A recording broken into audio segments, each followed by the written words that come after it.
ምድረ በጋ አናርደው። ሰዎቹ እኛ ባባውን ጊዜ ያለነው ብቻ አይደለም። እኛ ውሃው በልቷት ምን ጨፍጭፈናት አጥፍተናት ከሄድን በትውልድ ተወቃሽ እንሆናለን። ዛሬ ባንጠቀምበት ልጆቻችን ነገ ይጠቀሙበታል። እንጠብቀው የሚል ዓላማ ነው ያለኝ። ዓለማችን ለሁላችንም የተሰጠች የጋራ መኖሪያ እንጂ ለማንም በግል የተፈረመች ርስት አይደለችም።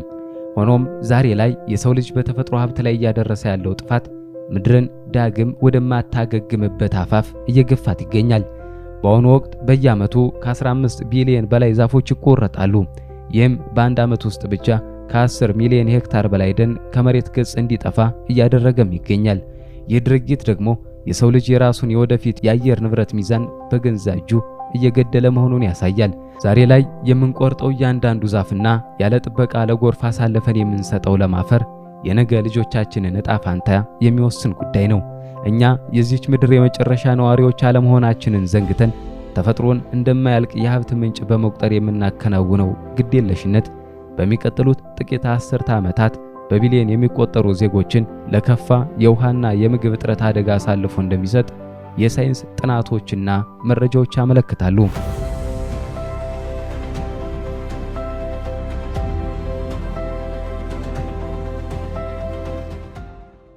ዛሬ ያለ ሐሳብ ቆፍረን የምናወጣቸው ማዕድናት፣ የምንበክላቸው የውሃ አካላትና የምናጠፋቸው የዱር እንስሳት መኖሪያዎች በታሪክ ፊት ተጠያቂ የሚያደርጉን የጥፋት አሻራዎች ናቸው።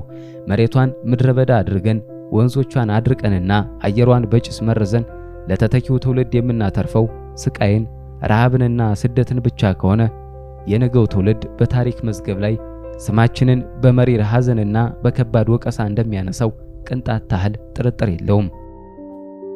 መንከባከብ አለብን። ምድረ በጋ አናርደው።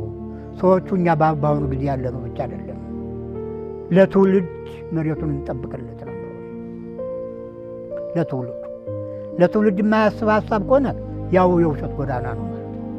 ትውልዱ እንደኛ ይፈልጋታል ይህችን መሬት። እኛ ውሃው በልቷት ምን ጨፍጭፈናት አጥፍተናት ከሄድን በትውልድ ተወቃሽ እንሆናለን። ተጨፍጭፎ አልቆ ምድረ በዳው ያደረግነው ማነው? በፊት የነበርነው ሰዎች ነው። ስለሆነም ነገ በታሪክ ፊት እንዳንከሰስና በልጆቻችንም ጨካኞች እንዳንባል ዛሬውኑ በተግባር መነሳት የግድ ይለናል።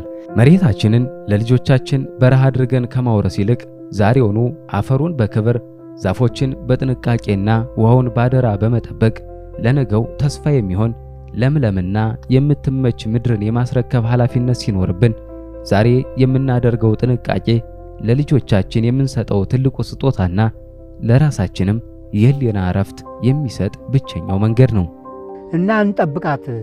ውሃ የሚበላት መሬት እናድናት። ዛፍ የሌለባት መሬት አትክልት እናድርግባት። ውሃዎችን መልካስ ይዘን እንጠቀምባቸው። ሀብት ነው። መሬት ላይ ያለ ነገር ሁሉ ሀብት ነው። ዛሬ ባንጠቀምበት ልጆቻችን ነገ ይጠቀሙበታል። እንጠብቀው የሚል ዓላማ ነው ያለኝ። እጽዋቶችም ሆነ ሳሮችም ሆነ ምኖችም ሆነ አፈሯም ሆነ እንጠብቃት፣ ለትውልድ አናሟጥባቸው የሚላት ለትውልዱ ማሰብ ነው። እንግዲህ ይህ እውነት ነው።